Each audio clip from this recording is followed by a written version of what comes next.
Sir, আজকে দেখছি আপনার ভীষণ মন খারাপ। চলুন একটা গল্প শোনাই। যখন আমার ভীষণ করে কষ্ট হয়, আমি তখন এই কথাগুলো নীরবে শুনি।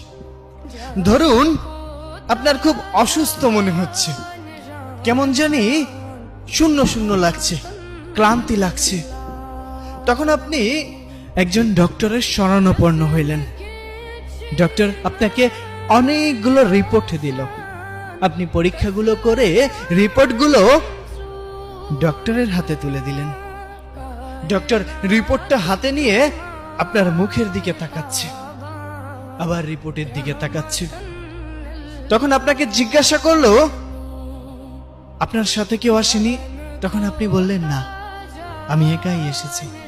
অনেক দিন ধরেই ক্লান্ত মনে হচ্ছে, কেমন জানি মনে হচ্ছে, আমি জানি না।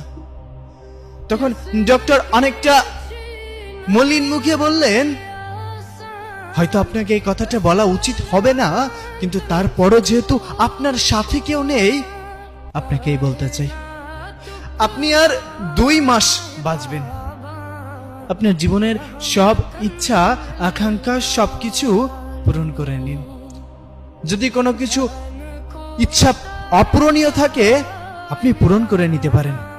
এই 2টা মাস আপনি এই পৃথিবীকে দেখে নেন। আপনার যে রোগ ধরা পড়েছে, আমি সে রোগের নাম নিতে চাচ্ছি না, তবে ভেঙে পড়বেন না। মানুষ মাত্রই মরণশীল, আজ না হোক কাল ঠিকই চলে যেতে হবে। আপনাকে এজন্যই সতর্ক করে দিলাম, কারণ আমি এমন রোগী অনেক দেখেছি।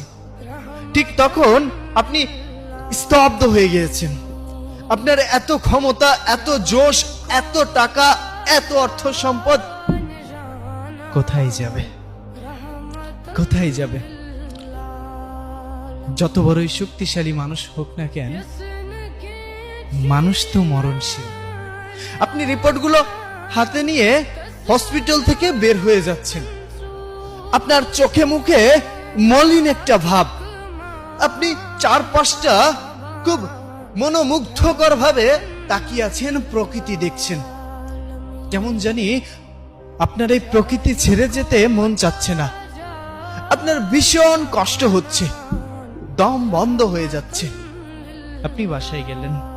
বাসায় যেতে অনেক দেরি হয়ে গেল। তখন প্রতিদিনের মতো আজও বাবা বলে উঠলো, দেখো তোমার গুণধর ছেলে এসেছে, নাও এখন হাত পা ধুয়ে খাবার দাও, খেয়ে আবার বের হোক। সারাদিন তো কোনো কাজকর্ম নেই।